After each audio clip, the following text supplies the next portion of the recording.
Olá, queridos, Haris, Cairene, Deus abençoe a todos vocês. Feliz ano novo a todos vocês, que Deus abençoe a vida de vocês, a família de vocês, que Deus vos dê graça, misericórdia e os ajude. Pastor Adalberto aqui falando, um novo ano, um novo tempo para a nossa história, para a nossa vida e para a nossa igreja. Que este ano seja um ano de bênção para você e avance, continue caminhando e não pare, não desista. Gente, este é o canal Teologia Bíblica, que trabalha as questões teológicas e outros. Tenho a alegria de ter você aqui, inscrito no meu canal. Então eu quero glorificar a Deus por sua vida e quero desde já pedir para você compartilhar, curtir, comentar, deixar o sininho lá ativo e enviar para outras pessoas. Façam lá, nos ajudem lá, curtindo, comentando, que isso é muito bom, ajuda, porque aí o YouTube vai entender a importância do vídeo. Olha, primeira lição hoje, dessa lição maravilhosa, que é a questão do corpo de Cristo, origem, natureza e vocação da igreja no mundo. Gente, olha aqui, eu tô com a camisa da Escola Teológica Dalit. É uma escola que nós oferecemos curso básico e médio em teologia. Temos lá o básico à distância, tá lá no site escoladalit.com.br.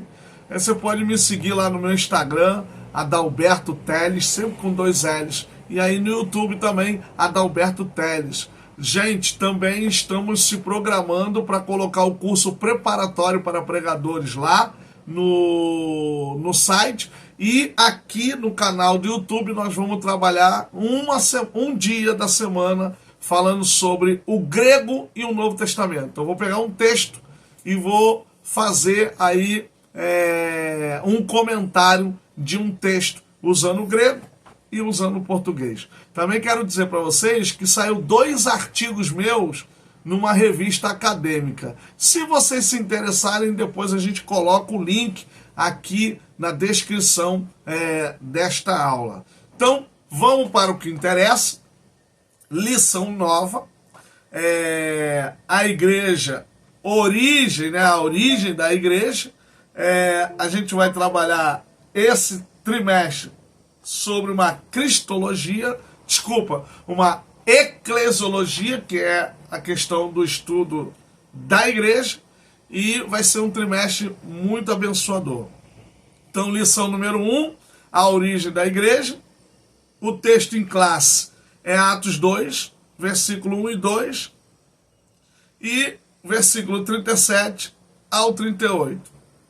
Palavras-chave, eu coloquei origem, igreja, Espírito Santo e Pentecostes. Sempre eu coloco a mais do que a lição coloca, que a lição coloca uma apenas, e eu vou e coloco algumas a mais para poder contribuir.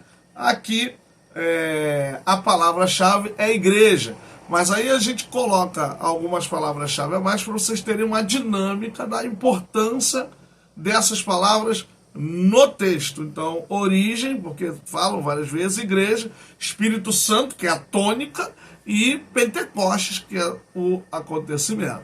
Então, na introdução, eu já começo dizendo que a igreja é a nova menina dos olhos de Deus na terra. Olha isso, gente, isso aqui é poético, né? Fiz aqui uma licença poética do Antigo Testamento, pois lá que está dizendo que Israel é a menina dos olhos de Deus. Então aqui eu coloquei que a igreja é a nova menina dos olhos de Deus na terra. Ela tem a sua importância tanto para nós cristãos da atualidade, como para os apóstolos e a comunidade primitiva. Gente, percebam que a gente tem que sempre fazer essa contextualização, porque a igreja não parou lá no passado, a igreja permanece.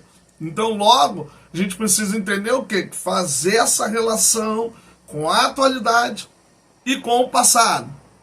Então, a igreja tem sua importância para nós cristãos da atualidade, como teve para os cristãos. Eu não repeti o verbo, porque não precisa, como para os apóstolos e a comunidade de fé primitiva. Todos sabem o seu papel de agente transformador e ressocializador. A igreja é a imagem de Cristo no mundo que o glorifica e o anuncia. Então a igreja é isso, é a nova menina dos olhos de Deus, tem a sua importância no passado e no presente e tem a sua característica transformadora e ressocializadora e, além disso, glorifica e anuncia.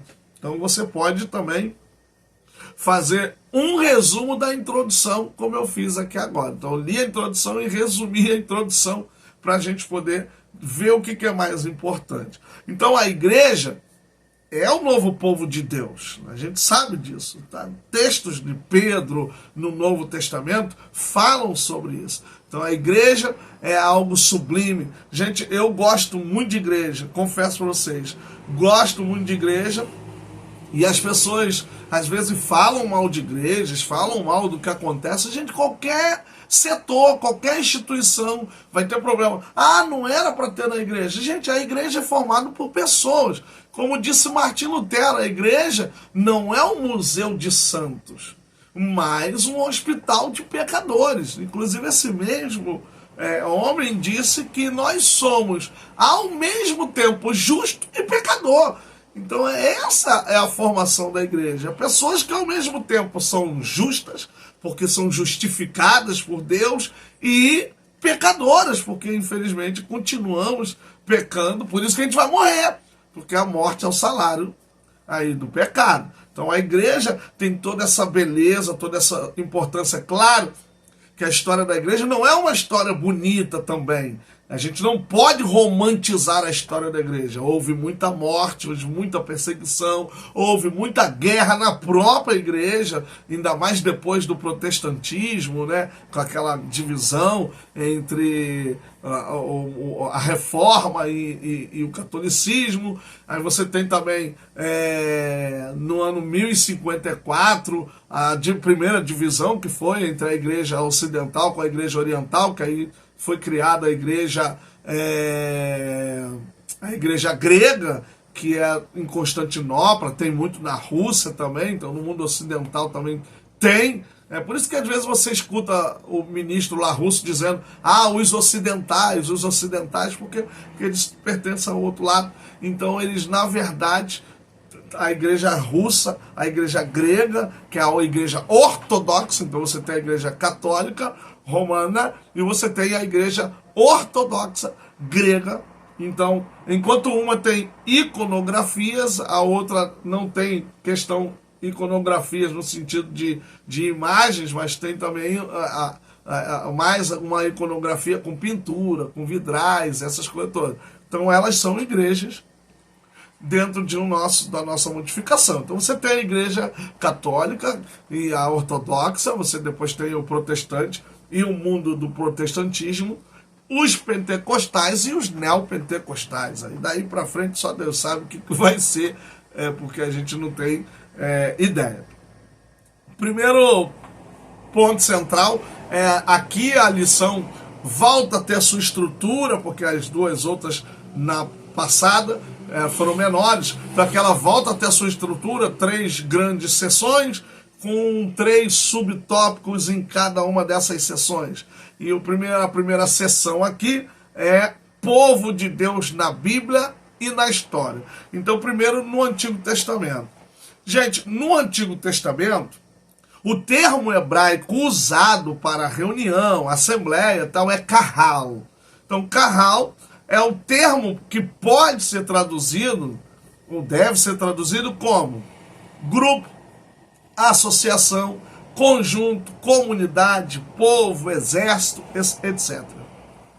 Lá em Esdras, eu coloquei aqui um exemplo, tem-se Assembleia do Senhor, o Kahal Adonai.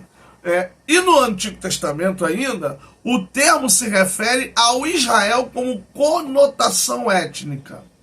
A raiz desta palavra, e aí aqui eu indico um dos melhores dicionários em hebraico que nós temos em português, de Alonso Schöckel. Ele é um dicionário maravilhoso. Então, essa raiz, que é o kahal, que aí é o kof, e o het, e o lamed,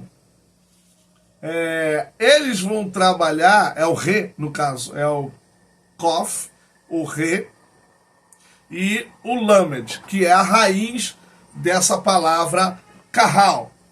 Logo, gente, essa palavra kahal também tem o verbo kahal, que significa congregar-se, significa, deixa eu dar uma olhada aqui no dicionário para falar bonitinho, direitinho, reunir-se, congregar-se, juntar-se, amotinar-se, concentrar-se, e ele constrói-se sempre com absolutamente e com a locução al, el, e aí você tem da mesma raiz você tem a palavra kehilá, que também é congregar, reunião, assembleia, e o kahal, mikhla e mikhel, e kohelet.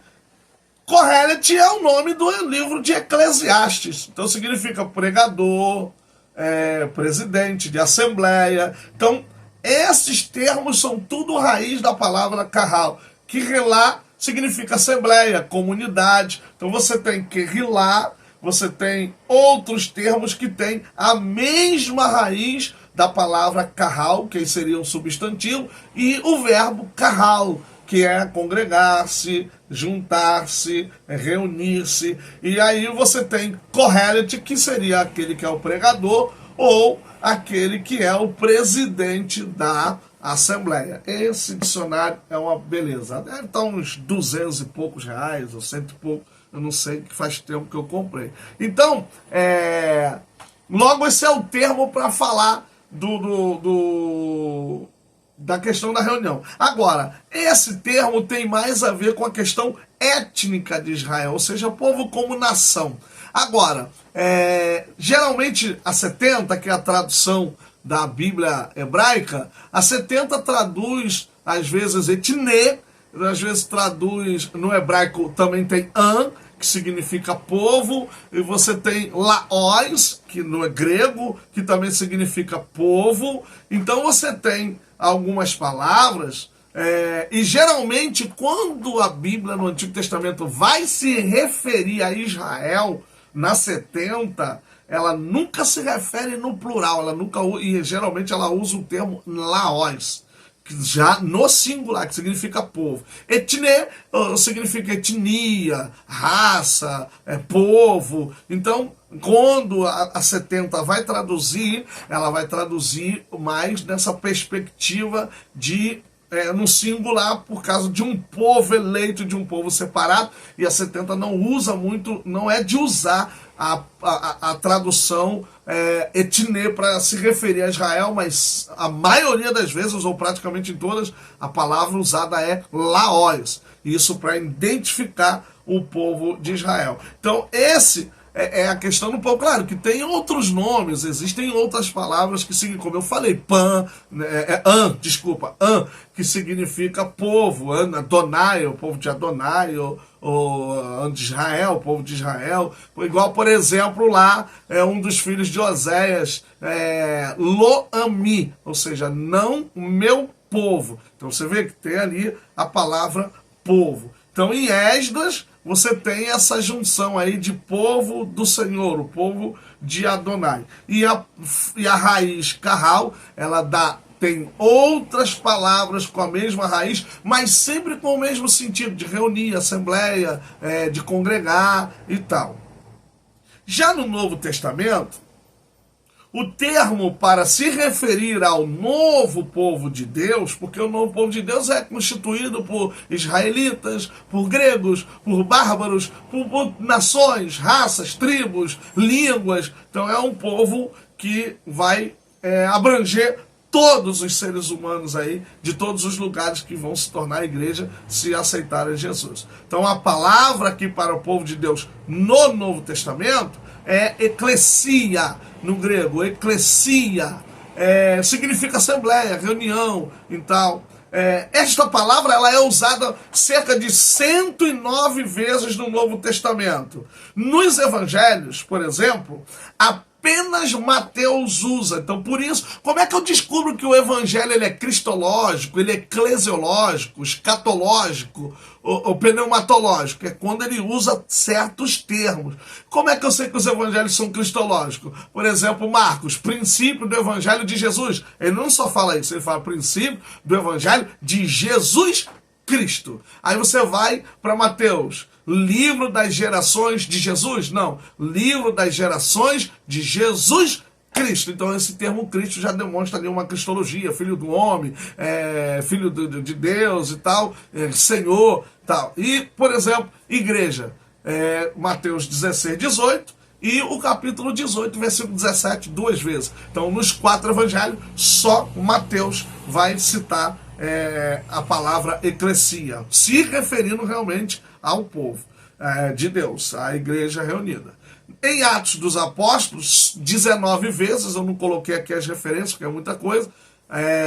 Nas cartas universais, que são 7, também chamadas de cartas católicas, elas só aparecem em Tiago, capítulo 5, versículo 15. Das 7, só Tiago. Fora dos escritos de Paulo, por que eu digo fora dos escritos de Paulo? Porque eu já determinei as cartas católicas. Então, as cartas católicas, Tiago, universal, Tiago, 1 e 2 Pedro, 1 e 2, 3 João e Judas. Então você tem 7, das 7 só em Tiago aparece. Fora dos escritos paulinos, ou seja, além das cartas universais, você tem Hebreus, que hoje não é mais considerado como uma carta escrita por Paulo. Então, fora desse aí, além das cartas, Hebreus só aparece também uma vez. Hebreus capítulo 12, versículo 23. Agora, no Apocalipse você tem 19 vezes, e a maioria dos usos, aí eu já volto para as cartas, e a maioria dos usos da palavra eclesia, da palavra igreja, declinada também, na questão também de números, então ela é declinada nos casos e nos números, no caso e no número, porque ela é feminino, então o gênero é feminino, eclesia. Então ela é declinada em nominativo, acusativo, genitivo e dativo, e pode ser também ter o grau plural ou singular no número. Então, dentro dessa estrutura, porque para pesquisar em cada caso, aí eu tenho que colocar em cada caso a palavra para poder ver como é que ela aparece. Então a gente já usa o termo eclesia porque não altera o sentido, o significado, então não tem, assim, para a aula de agora, para vocês apresentarem, não tem essa questão de ter que falar no nominativo tantas vezes, no acusativo tantas vezes, não, porque até isso é mais voltado para a exegese e para a aula de grego. Mas aqui, no caso, 109 vezes na questão declinável, nos casos, e na questão do grau numérico, aí, de numeral, mas plural e singular, e ela é feminina. Então, em Apocalipse aparece, e o termo, no caso aí, então se você tem 3 vezes em Mateus, você tem 19 vezes em Atos, então 3 mais 9, então 3 mais 19, 22. Aí você tem uma vez na carta católica, então você tem 23. 23 com 19, então você tem 33, 42 vezes. Então 42 vezes você tem em todos esses escritos fora de Paulo. Então você tem 109, é só você diminuir. Então você 109 menos 46, você vai ver que a maior parte dos usos da palavra igreja está realmente nos escritos paulinos. Quando eu falo de escrito paulino, são as cartas que ele escreveu desde Romanos até as cartas pastorais. Então você tem ali todo esse contexto da palavra igreja. Então isso dá a ideia também de como a igreja usou esse termo. É um livro muito bom, também usado, é do nosso irmão, amigo, pastor Esdras Bento, que é professor da FAICAD, doutor em teologia sistemática. Ele que tem um livro chamado Igreja, Identidade e Símbolo. Então, foi publicado pela CPAD. Ele explica ali muito bem a questão da palavra eclesia. Lembrando, gente, que a palavra eclesia, ela não é um termo religioso. Ela passa a ser um termo religioso quando é usado no escrito sagrado, na escritura sagrada. Então você tem ela lá na 70 e você tem ela aqui no Novo Testamento. Logo a gente percebe o quê? Percebe-se que é usado no mundo pagão, porque tem a ver com as assembleias políticas, filosóficas, no mundo grego e também no mundo pagão, e agora você vai ter, por exemplo, a Assembleia dos Deuses e tal, na mitologia grega. Então você agora tem aqui o termo se tornando um termo mais religioso, cristão, porque é esse termo que vai fazer parte da vivência do povo de Deus agora, e a igreja vai ser denominada sempre assim, como igreja, como igreja. É claro que você tem na carta de João, de 2 João, você não tem a palavra igreja, mas você tem eclectaquíria. Você tem eclectaquíria, ou seja, a senhora eleita. Então, eclecta, eleito. Então você tem eclectos, eleito, né? Então ali está no feminino, na segunda carta de João. Então você tem eclectaquíria. E aí, possíveis argumentos. A senhora eleita é uma mulher com suas filhas ou irmãs mais novas, ou a senhora eleita é a igreja. Então João está falando com quem? Com a senhora eleita, uma senhora idosa, que é uma mulher respeitada no mundo cristão, e suas irmãs, ou a senhora eleita seria, no caso, a igreja. Então você tem essa referência como nome para eclesia também. Então você não tem eclesia lá na carta de 2 João, mas você tem a eclectaquíria, que é, na verdade, um termo que se refere também à igreja, ali já como eleita. Então, a palavra eclesia, ela significa assembleia, convocação, congregação. Você tem lá em Atos a Assembleia dos Santos, a Universal Assembleia dos Santos. Em um sentido cristão, significa uma assembleia de cristãos, uma reunião de cristãos. O termo está ligado ao significado do verbo ekkalel, porque tem a preposição ek, que significa de dentro para fora. Não é. Você tem que falar que a assembleia é uma reunião, a eclesia, e aí você não pode se dizer, não, a palavra eclesia significa chamados para fora. Não, ela está ligada. Então você pode dizer que ela é a assembleia daqueles que foram chamados para fora, uma reunião fora do mundo, fora do sistema mundano, fora do pecado. Então ela tem a ver. Então essa palavra significa chamar, convocar. Ela está ligada a esse termo aí. A presente palavra tem um sentido diferente do termo carral do Antigo Testamento, haja vista que lá ele tem o propósito de falar do povo de Israel como nação étnica. Enquanto aqui no Novo Testamento, igreja, eclesia, se refere ao povo. Aí eu botei entre parênteses para explicativo, raça, tribos, línguas e nações que foram comprados com o sangue de Jesus. Então esse é, na verdade, o significado todo dessa palavra carral. Na história da igreja, então nós temos 3 perspectivas no mínimo aí na história da igreja. Em uma igreja com perspectiva católica, uma igreja protestante e na perspectiva pentecostal. Então na história da igreja houve aqueles que aceitavam a governança sucessiva de Pedro, ou seja, a sucessão apostólica pelo papado. Isso é refutadíssimo no mundo tanto o protestante como o pentecostal. Então, para o mundo protestante e pentecostal, não existe sucessão apostólica. Foram os apóstolos depois.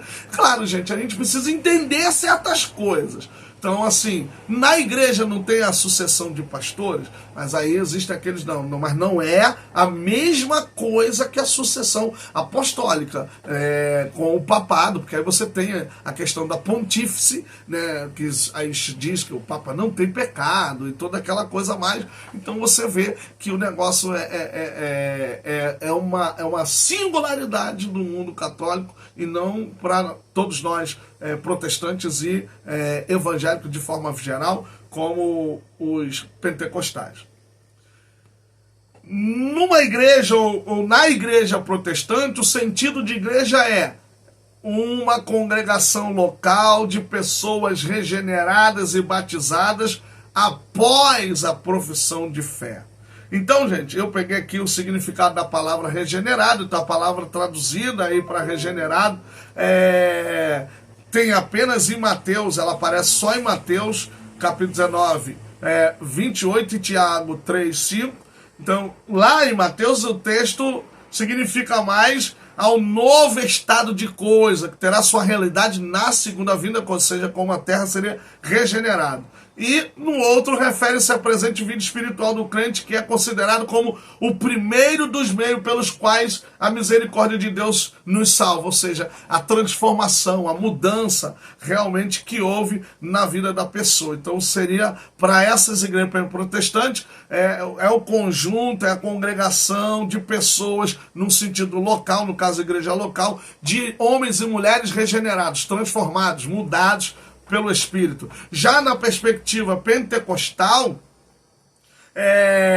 a definição é o corpo de Cristo, a habitação de Deus através do Espírito Santo, com divinas nomeações para cumprimento de sua grande comissão, onde cada crente nascido do Espírito é parte integrante da Assembleia Universal e da Igreja dos Primogênitos que estão inscritos no céu. Então, na perspectiva pentecostal, a ideia é mais ampla, não apenas como local. Agora, deixa eu dizer uma coisa para vocês. Quando vocês estiverem estiver escrevendo no quadro, falando alguma coisa, qual é a diferença de igreja com I maiúsculo e igreja com I minúsculo? Então, igreja com I minúsculo se refere à igreja local. E igreja com I maiúsculo se refere à igreja universal. A igreja que abrange todos os crentes. Então, não tem como eu não vou aqui abrir muito, porque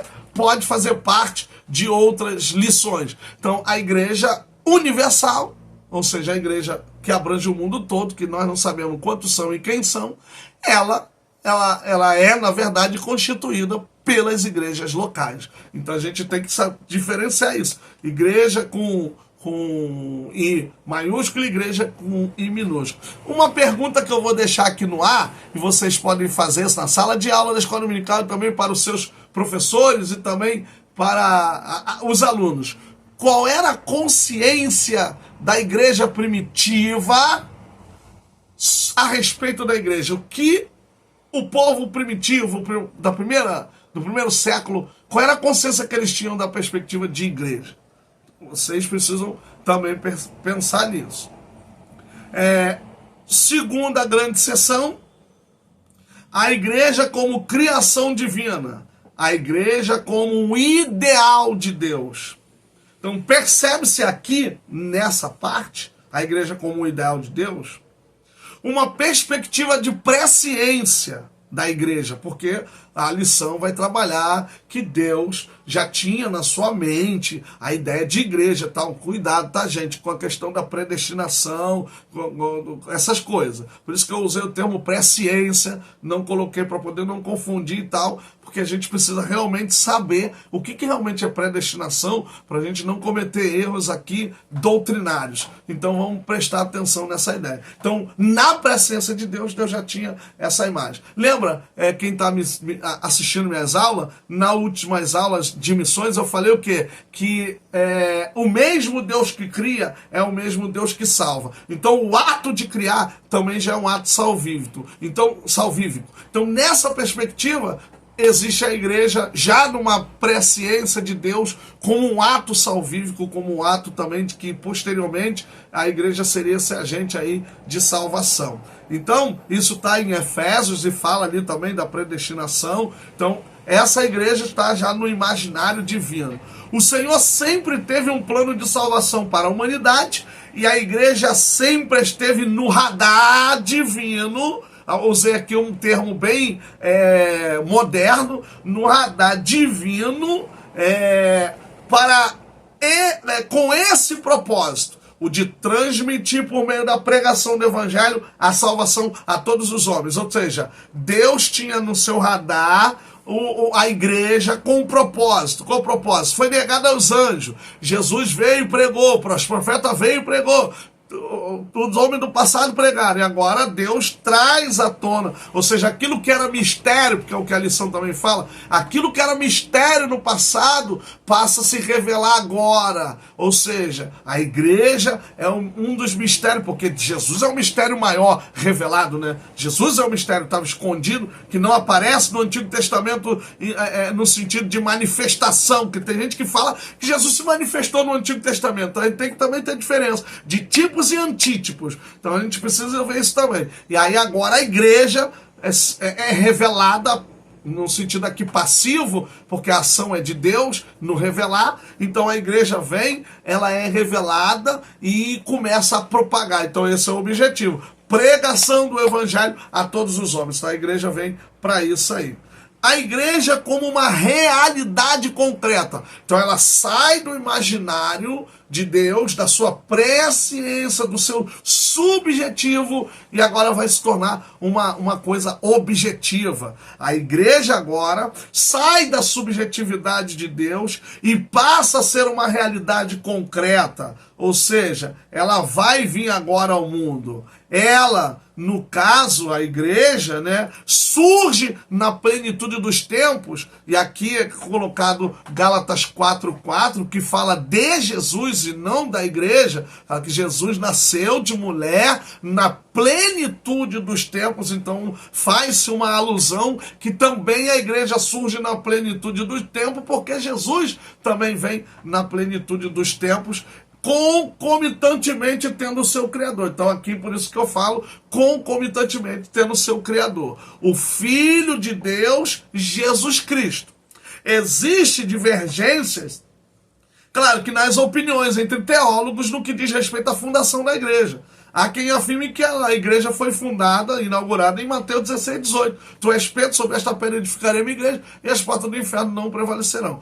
Claro que se você olhar numa perspectiva cronológica, tanto Atos quanto Mateus estão sendo escritos no mesmo período. Agora, é claro que os acontecimentos de Atos são posteriores ao que Jesus falou para Pedro, mas aí é claro que Mateus está sendo escrito também lá na década de 70, 80, assim como Atos e Lucas foram escritos. Então, e há aqueles que defendem a sua origem inaugural no dia de Pentecostes. Ou seja, para muitos, inclusive para nós pentecostais, a igreja foi fundada no dia de Pentecostes. E isso já fica aqui evidente no terceiro tópico da segunda maior sessão. A igreja no Pentecostes. Então, na igreja primitiva está a experiência do crescimento dado ao novo povo de Deus pelo Espírito Santo. Pois a cada dia Deus acrescentava a igreja. A partir de então, a igreja torna-se uma realidade concreta, tá vendo? Já defini aqui. A partir de então, a igreja torna-se uma realidade concreta quando o Espírito Santo é derramado sobre ela, não preciso repetir, no dia de Pentecostes. Então, essa experiência do crescimento, do desenvolvimento, faz com que a igreja se torne agora um ato concreto, uma ação concreta de Deus. Ela sai da subjetividade e entra na objetividade, entra agora no espaço humano. Aquilo que estava lá escondido, agora se se revela no espaço humano, e essa igreja agora vai cumprir sua tarefa, vai cumprir o seu papel. Terceira grande seção, a igreja como a comunidade dos salvos. Regenerado, eu já falei mais ou menos o que é, que eu dei aqui a definição. Regenerados pelo sangue de Cristo. A mensagem dos evangelhos, gente, eu lembro que eu falei isso, era sobre arrependimento e o reino de Deus. Arrependei-vos porque é chegado o reino dos céus. Arrependei-vos porque o reino dos céus está entre vós. Em Atos, por exemplo, Pedro disse: arrependei-vos e cada um de vós seja batizado em nome de Jesus Cristo para o perdão de vossos pecados. Nesse sentido, gente, nesse texto, melhor dizendo, nesse texto é possível ver qual é o meio em que uma pessoa ingressa na igreja. O arrependimento e o batismo são a forma de ingresso e não adesão à igreja. O povo de Deus é um povo regenerado e convertido, metanoia. Que aqui ele colocou, na revista está metanoel. Metanoel é verbo, então seria converter, entendeu? Dar uma volta, retornar. Então, arrepender. No hebraico é chuve. As pessoas falam muito de techuvá, mas é chuve. É o verbo chuve, que significa isso. Mudança. E posso ser sério com vocês? O termo hebraico, chuve, ele dá uma ideia muito mais profunda de conversão, de transformação, de mudança de pensamento do que metanoia ou metanoel, aqui agora no caso metanoel. Então metanoia é o substantivo e metanoel seria o verbo. Selados pelo Espírito Santo. O batismo falado em 1 Coríntios capítulo 12, versículo 3, não é semelhante ao batismo no ou com. Entende? O Espírito Santo, como no dia de Pentecoste e em outros episódios. Então, não é a mesma coisa. Então, uma pessoa que foi batizada com o Espírito Santo, eu vou ler aqui para vocês, 1 Coríntios 12, 13, evidencia que somos batizados no corpo de Cristo pelo Espírito, ou seja, ele é a causa primária da nossa inserção na igreja de Deus. Enquanto o batismo no Espírito Santo tem mais a ver com o revestimento de poder.